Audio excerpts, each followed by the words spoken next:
Hello प्रिय दोस्तों, नमस्कार। स्वागत है आप सभी का आपके अपने चैनल आशीष चिकना में। तो आज बात करेंगे क्लास 9th का टॉपिक आपके पास लेके आए हैं। ग्रेविटेशनल का पूरा चैप्टर आपके पास कवर करवाएंगे आज की इस वीडियो के अंदर। काफी इंपॉर्टेंट है आपके लिए। जो स्टूडेंट 9th क्लास के अंदर है, काफी रिक्वेस्ट आ रही थी कि ग्रेविटेशनल की यूनिट करवाइए, तो उसको देखते हुए आज आपके सामने ग्रेविटेशनल की यूनिट खत्म होने के लिए जा रही है। तो दोस्तों, चैनल के साथ जुड़ जाएं और जो फर्स्ट टाइम चैनल पे विजिट कर रहे हैं चैनल को सब्सक्राइब कर लें। नीचे जो आपको बेल आइकन वाला बटन दिख रहा है उसको प्रेस कर लें और अपने कॉपी पेन रेडी कर लें। आपने अपने नोट्सों के अंदर क्या लिखना है, सारी एक्सप्लेनेशन आपको समझाई जाएगी। तो चलते हैं, बिना देरी के स्टार्ट करते हैं। तो सबसे पहले आपके सामने है ग्रेविटेशनल। ग्रेविटेशनल को बोलते हैं गुरुत्वाकर्षण। जैसे कोई चीज आपके ऊपर से नीचे गिरती है, वो आपकी क्यों गिर रही है, किसने बताया? ये बताया था न्यूटन, साइंटिस्ट ने बताया। न्यूटन का पूरा क्या नाम था? सर इसाक न्यूटन था। वो किसी पेड़ के नीचे बैठा था और ऊपर से कोई चीज उसके नीचे पड़ी, वो सेव उसका नीचे पड़ा, सिर में आके गिरा। तो उसने सोचा कोई चीज ऊपर से ही नीचे क्यों गिरती है, तो उसने इसकी डिस्कवरी की।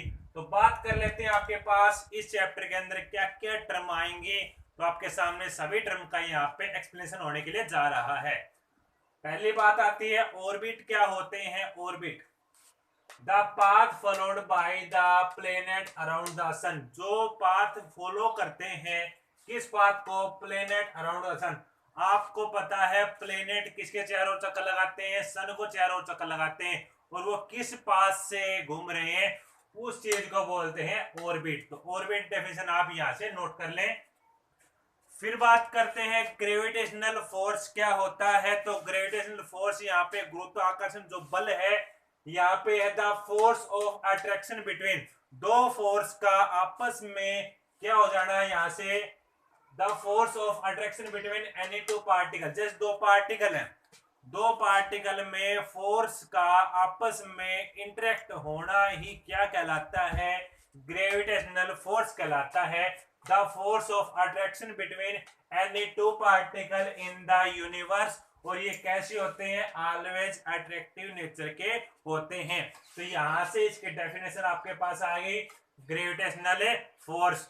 अब बात करते हैं, इससे आगे आपके सामने है यूनिवर्सल लॉ ऑफ ग्रेविटेशनल के अकॉर्डिंग क्या आता है। पूरा आपके पास एक्सप्लेनेशन में आपका पूछा जाता है पेपर के अंदर। तो आपने कैसे लिखना है इसको? अकॉर्डिंग टू दिस लॉ, इस लॉ के according the force of attraction between two particle और टू बॉडीज, पार्टिकल भी हो सकते हैं और आपके पास बॉडी भी हो सकते हैं, जो आपके पास दो यहां से प्रॉपर्टी को फॉलो करें। किस किस को? Directly proportional the product of mass. Directly किसके प्रोपोर्शनल है? मास के। सेकंड आपके पास inversely proportional square of distance between them. तो यहां से आपके पास दोनों टर्म आई, यहां से इसका सॉल्यूशन स्टार्ट कर दिया, प्रूफ इसका।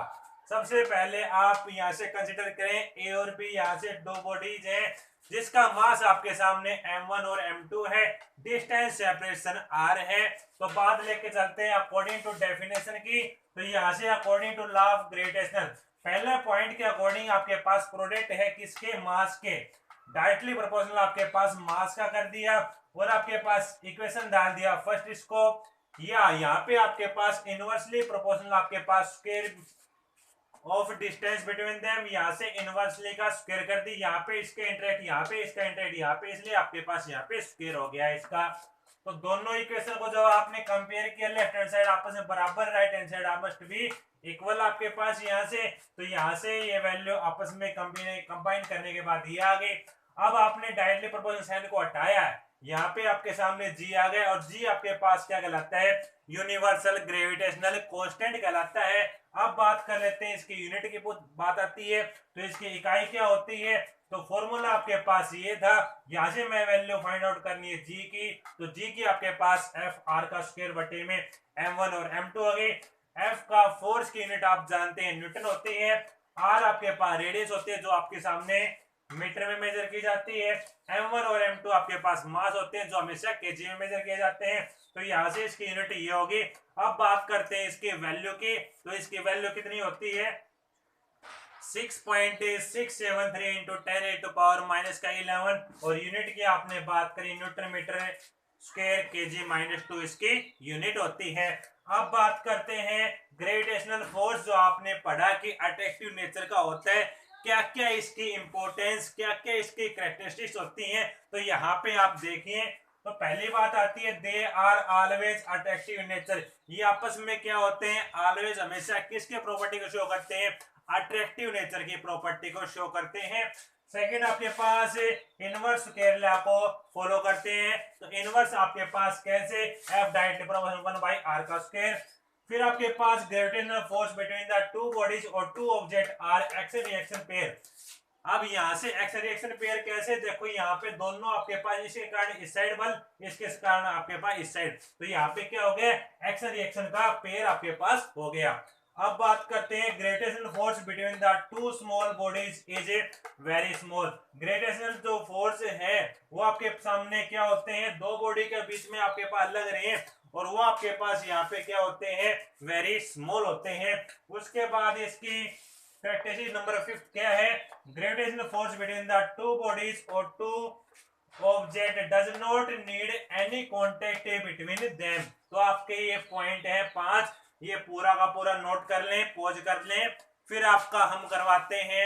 इससे आगे आपके पास आते हैं केपलर के नियम आते हैं, केपलर के तीनों नियम करवाते हैं। तो दोस्तों आज की इस वीडियो में आपके लिए सारी एक्सप्लेनेशन होगी, तो वीडियो को अंत तक जरूर देखिए, नोट्स बनाते रहें।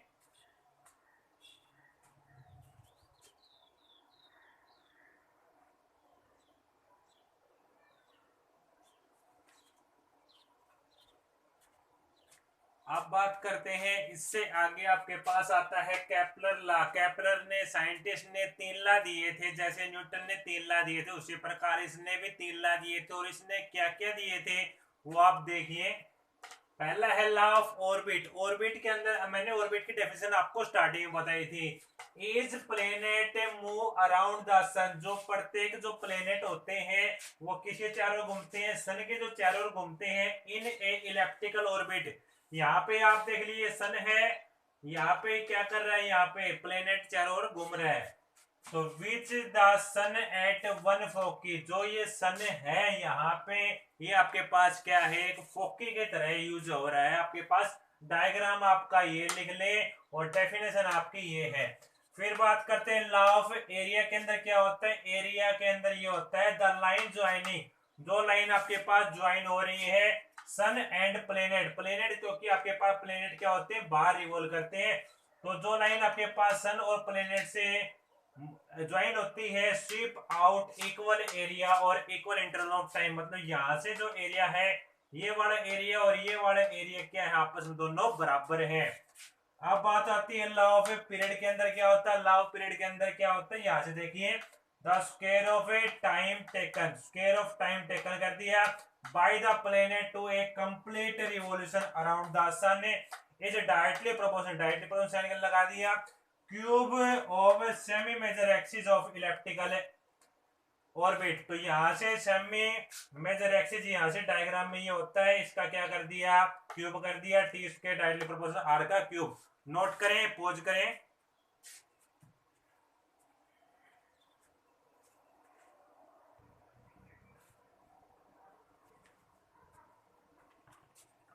अब बात आती है उससे आगे आपके पास छोटे जी और बड़े जी के बीच में क्या डिफरेंस होता है, तो आपके पास ड्रा करिए चार्ट वाइज। तो इस साइड आप लिखिए छोटा जी, इस साइड लिखिए बड़ा जी। छोटा जी होता है stand for acceleration due to gravity होता है, और बड़ा जो जी होता है वो आपके पास यूनिवर्सल ग्रेविटेशनल कांस्टेंट होता है। सेकंड पॉइंट इसका क्या है, इसके डेफिनेशन लिखवा देते हैं। एक्सेलरेशन ड्यू टू ग्रेविटी क्या होती है, द एक्सेलरेशन का मतलब होता है त्वरण produce in a body falling freely under the action of a gravitational pull of the earth is known as acceleration due to gravity। अब बात कर लेते हैं यूनिवर्सल ग्रेविटेशनल कांस्टेंट है, उसके डेफिनेशन क्या है, यहाँ से जो आपने पीछे ही पढ़ी थी, the gravitational force between the two bodies of the unit mass separated by the unit distance is known as universal gravitational constant। अब बात कर लेते हैं third number point. Third number point ये बोलता है it is a vector quantity. ये आपके पास क्या होता है, स्केलर क्वांटिटी होता है। स्केलर का मतलब होता है अदिश राशि, वेक्टर का मतलब होता है आपके पास सदिश राशि। अब इसके वैल्यू की बात कर लेते हैं। इसकी value on the surface of अर्थ होती है 9.8 और इसकी जो यूनिट होती है वो आपके सामने मीटर प्रति सेकंड का स्क्वायर होती है। यहाँ पे आपके पास इसकी यूनिट क्या होती है, यूनिवर्सल ग्रेविटेशन कांस्टेंट की 6.673 इंटू 10 टू पावर माइनस का 11 है newton metre square kg minus का 2 थ्रू आउट द यूनिवर्स, पूरे ब्रह्मांड के अंदर। तो आप ये चार्ट नोट करें, पोज करें, फिर चलते हैं इससे आगे।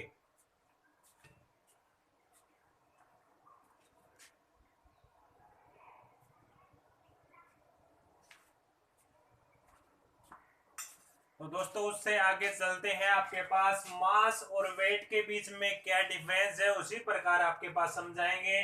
मास में आप लिखिए यह एक प्रकार की स्केलर क्वांटिटी होती है, ये क्या होती है, वेक्टर क्वांटिटी होती है।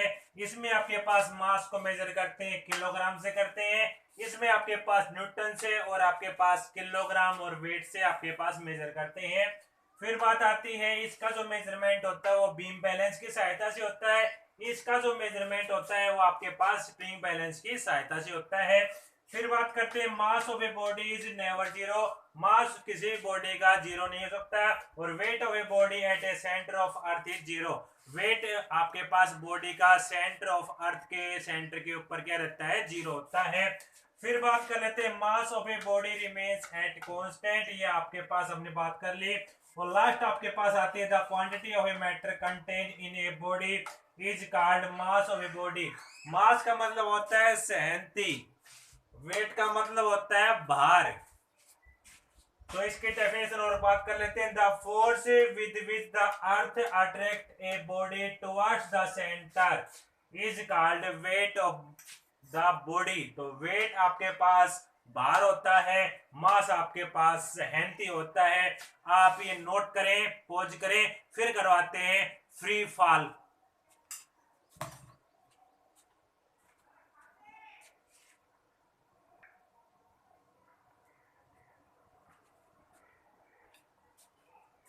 अब बात करते हैं उससे आगे आपके पास आता है फ्री फॉल। आपके पास आता है फ्री फॉल क्या होता है, जैसे आप पैराशूट लगा के जैसे वायुयान जाता है या फिर आप एरोप्लेन में से जब आप कूदते हैं, जो आपके पास फ्री फॉल होता है वो आपके पास आपने डेफिनेशन उसकी क्या लिखनी है, the falling body on which. जो आपके पास फॉलिंग मतलब जो चीज आपके पास गिरती है, only force of gravitation of the earth, जो आपके पास ऊपर से गिर रही है और आपके पास जो चीज ऊपर से गिर रही है आपको पता है नीचे आएगी। एक्ट इज नोन एज, जो आपके पास फ्रीली आ रही है उसको आप कहेंगे फॉलिंग, फ्रीली फॉलिंग बॉडी। और such fall of body is known as a free fall कहेंगे। फिर बात आती है एक्सेलरेशन ड्यू टू ग्रेविटी, जो आपके पास छोटा जी और बड़े जी के बीच में आया था वही आपके पास। और ये आपके पास इसलिए बता रहे हैं क्योंकि इससे जो आगे है वो आपके पास इसका वेरिएशन है। वेरिएशन काफी इंपॉर्टेंट है, इसलिए आपके पास डेफिनेशन इसकी क्या लिखनी है इसमें, the acceleration with which a body falling towards the earth due to the earth of a gravitational pull is known as acceleration due to gravity। तो दोस्तों आपने जो पीछे डेफिनेशन लिखी छोटे जी बड़े जी के बीच में, वहां पे आप लिखाई थी, चाहिए आप वो लिख देना, चाहिए आप ये लिख देना। आप इसका स्क्रीनशॉट ले लें, पोज कर लें, फिर आगे इसका वेरिएशन बताते हैं छोटे जी के बीच में।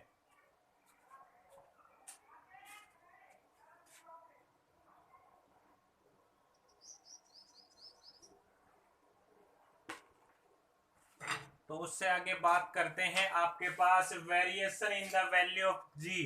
जी की वैल्यू का आपने वेरिएशन बताना है कि आपके पास काफी इंपॉर्टेंट आता है। यहां से ये वाला क्वेश्चन मेमोरी पॉइंट में काफी इंपॉर्टेंट है, यहां से आप स्टेप टू स्टेप समझिए।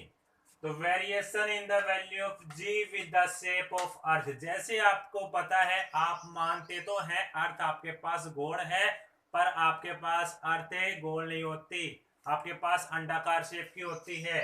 तो यहां से हमने इसको अंडाकार शेप बना दी सबसे पहले। ये आपके पास पोल होता है, ये आपके पास इक्वेटर होता है। यहाँ पे आरपी मतलब radius of pole, radius of equator आपके पास। अब आप जानते हैं छोटे जी और बड़े जी के बीच में क्या रिलेशन रहता है, g is equal to G M बटे में आर का स्क्वायर होता है। यहाँ पे आर का ये क्या है, स्क्वायर है, ये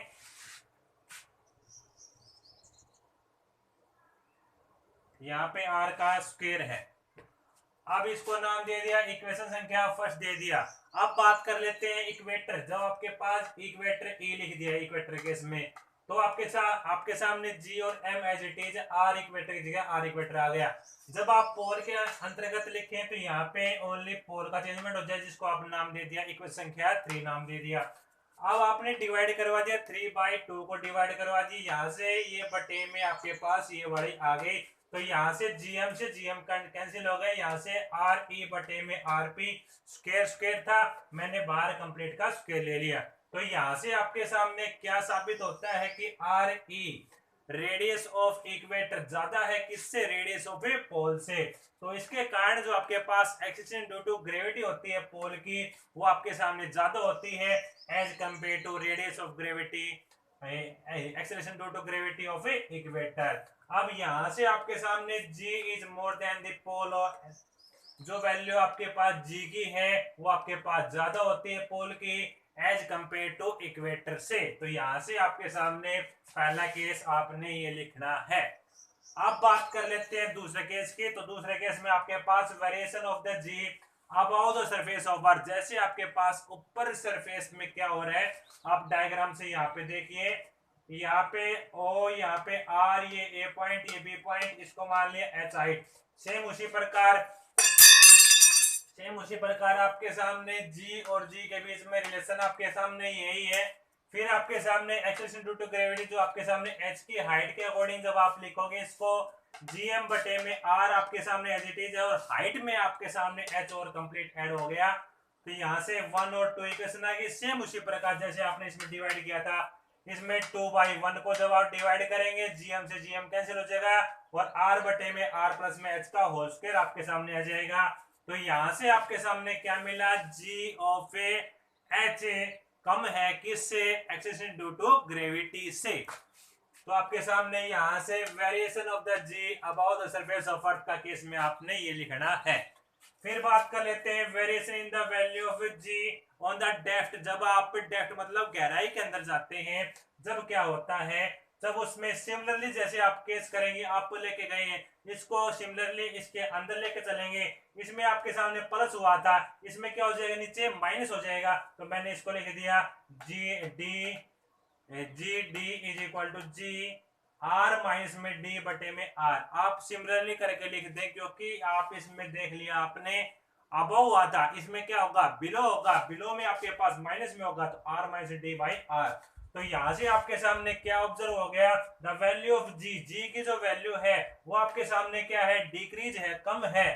एज वी गो, जब आप जाते हैं deep in the crust of earth, जब आप क्रस्ट की जैसे अर्थ है, अर्थ में जैसे आप अंदर जाते हैं तो जी की वैल्यू क्या होती है, वो कम होती है। तो यहां से आपके सामने क्वेश्चन आपके सामने रिमेम्बरिंग पॉइंट का ये बन जाता है। पहली बात आपसे पूछी जाती है एट द सेंटर ऑफ अर्थ पे जी की वैल्यू क्या रहती है, तो आपने आंसर लिखना है 0। फिर बात आती है the value of G, G की जो वैल्यू होती है सरफेस ऑफ अर्थ पे आपके सामने, या फिर आपसे पता कर ले इक्वेटर पे क्या होती है, तो आपने लिखना है मिनिमम वैल्यू होती है। फिर आपके सामने आती है the value of g at a pole, pole के ऊपर छोटे जी की वैल्यू आपके सामने क्या होती है, वो आपके सामने मैक्सिमम होती है। तो दोस्तों आज आपने क्लास 9th की ग्रेविटेशनल की यूनिट आपने पूरी कंप्लीट समझ ली। तो दोस्तों एक दिन आपके पास इसके पूरे जो भी न्यूमेरिकल है वो आपके सामने लेके हम प्रस्तुत होंगे। तो आज आपने जो भी आर्टिकल थे वो आपने आज एक ही वीडियो के माध्यम से पूरे के पूरे आपने समझ लिए। आशा और उम्मीद करता हूं हर एक टॉपिक आपको बिल्कुल क्लियर समझ में आया होगा। बिल्कुल सिंपल लैंग्वेज के माध्यम से आपके सामने उसको प्रस्तुत किया है। तो फिर भी आपको कोई भी दिक्कत है, आपके पास कोई भी क्वेरी है, आप कमेंट बॉक्स में अवश्य लिख सकते हैं। जो साथी हमारे पास फर्स्ट टाइम जुड़े हैं तो चैनल को सब्सक्राइब कर लें, नीचे जो आपको बेल आइकन वाला बटन दिख रहा है उसको प्रेस कर लें ताकि भविष्य में आने वाली हर वीडियो की अपडेट आप तक तुरंत ऑटोमेटिक पहुंच सके। आप अपने घर पे रहिए, सेफ रहिए, अपने परिवार के साथ कुशल मंगल रहिए और कहीं भी बाहर जाते हैं तो अपने मुंह पे मास्क लगाइए और हाथों को सैनिटाइजर करते रहिए। आज के लिए आपके लिए इतना ही, मिलते हैं आपको नेक्स्ट वीडियो में नए टॉपिक के साथ।